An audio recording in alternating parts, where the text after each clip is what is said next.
Good morning, ladies and gentlemen. Welcome back to the channel. My name is Dave Natch. I speak stocks. Today is Fire Friday, February 28th. And in today's video, I have one play for you. Before I go into the play, please hammer like.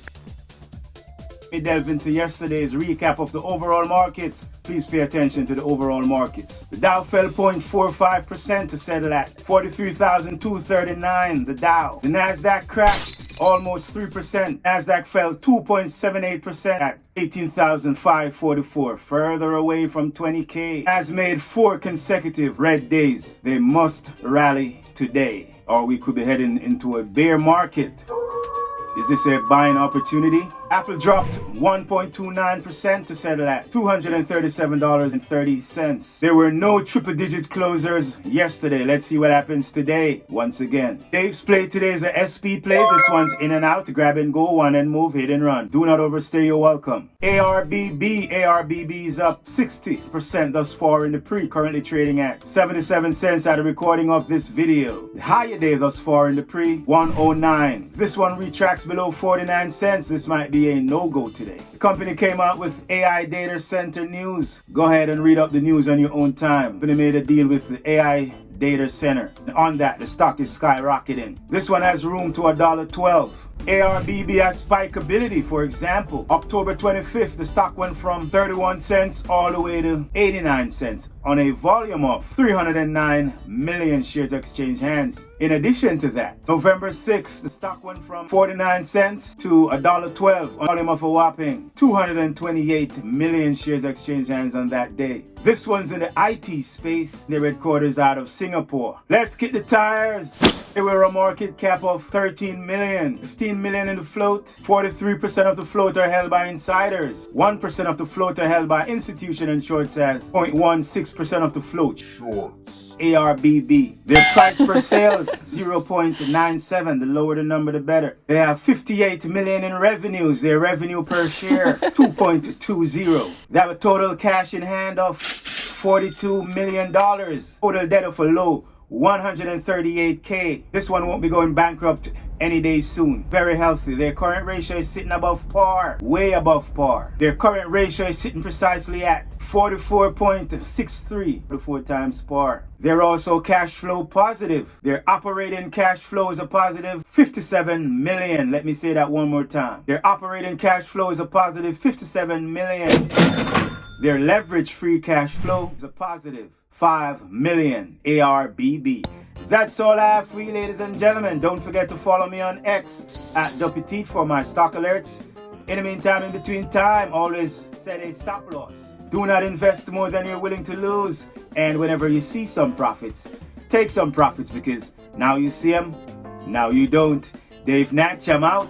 Boom, bam. Make your next trade your best trade. Always take care of your downside and let the upside take care of itself. Trade well, trade responsibly, be safe over the weekend, and I'll see you when I see you. I'm out.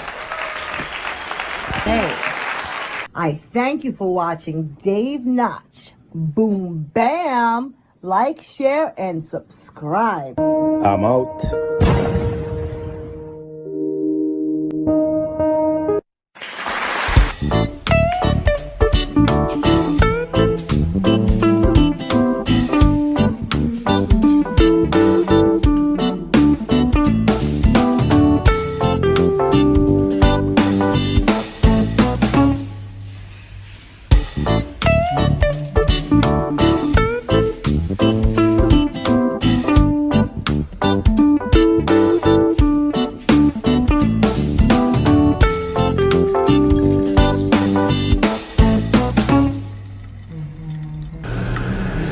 Welcome back to Dave Newell's channel.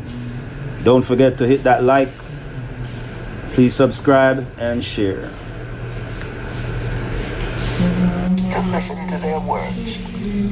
One evening he did hear the ox bemoaning to the ass the hardness of his lot. I do labor pulling the plow from morning until night, no matter how hot the day, or how tired my legs, or how the bow doth chafe my neck, still must I work. But you are a creature of leisure. You are trapped with a colorful blanket and do nothing more than carry our master about where he wishes to go. When he goes nowhere, you do rest in the green grass all the day. Now the ass, in spite of his vicious heels, was a goodly fellow and sympathized with the ox. My good friend, he replied, you do work very hard and I would not ease your lot. Therefore, will I tell you how you may have a day of rest. In the morning, when the slave comes to fetch you to the plow, lie upon the ground and bellow much, that he may say you are sick and cannot work.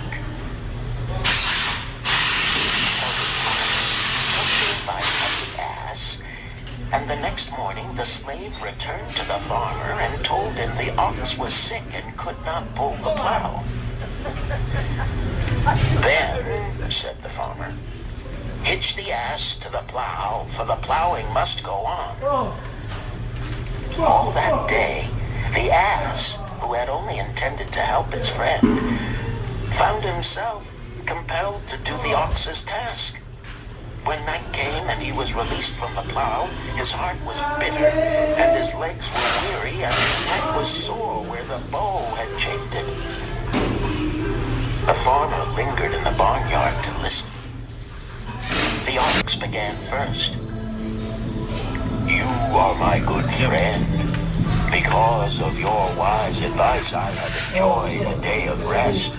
And I, retorted the ass, am like many another simple-hearted one who starts to help a friend and ends up by doing his task for him. Hereafter you draw your own plow, for I did hear the master tell the slave, butcher, were you sick again?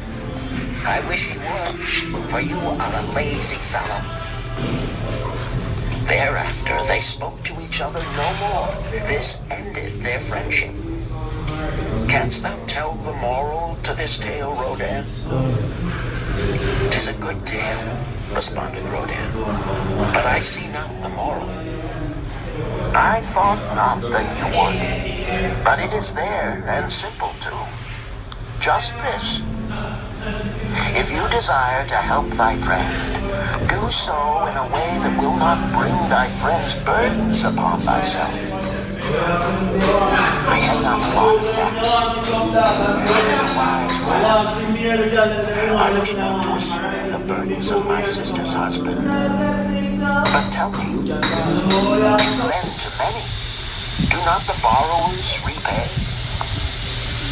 Mathon smiled the smile of one whose soul is rich with much experience. Could a loan be well made if the borrower cannot repay? Must not the lender be wise and judge carefully whether his gold can perform a useful purpose to the borrower and return to him once more? Or whether it will be wasted by one unable to use it wisely and leave him without his treasure, and leave the borrower with a debt he cannot repay?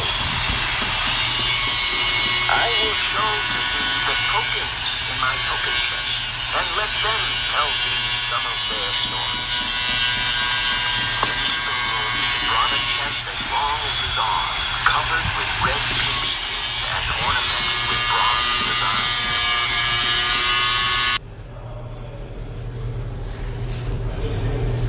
So there you have it. Excerpts from The Richest Man in Babylon.